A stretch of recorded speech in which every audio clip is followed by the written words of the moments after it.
So I'm here with Alexa from Euphoric Egg, and we're just going to answer some of the questions that I've been getting comments about or DMs about, and we'll switch off answering them. Okay, the first question is how to handle slow progress or not moving up as quick as you want to, which I feel like is crazy in this sport because you see your friends moving up, you see people you compete against moving up, and sometimes you can feel stuck. And I, for the last 2 years, was riding my horse Kitty, you guys know, and I got her when she literally just turned 6, so I had to start over. I started in the 0.8s, and you know what? I never felt ashamed about that. I feel like maybe sometimes you could feel embarrassed about moving down, but I think if you just put your blinders on and you focus on your own goals with your horse and not what everyone else around you is doing, it just makes for things to be so much better, because they say comparison is the thief of joy, and it is.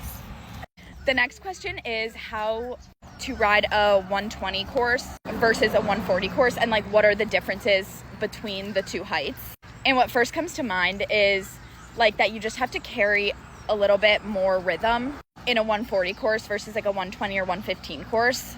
And then also, Alexa was saying, it starts mattering about the striding a lot more, because obviously it's harder for your horse to jump bigger from a bad distance, and it's harder for them to be able to clear it, but get across it, and especially into a big combination. You need to make sure you meet those correctly. And that's why I think it's so important to wait till you and your horse are 1,000% confident together to move up, because I'm not trying to scare anyone or anything, but it can get dangerous if you guys both aren't ready. The next question is, what can you not live with out at horse shows? And the two things that come to mind are my phone, because I love to make videos like this. Same. We both do. And also, I would say my air vest, because I just feel a sense of security putting that on before I go into the ring. Okay, the last one I'll answer is how to stay confident while going into the ring on a new horse or a less experienced horse.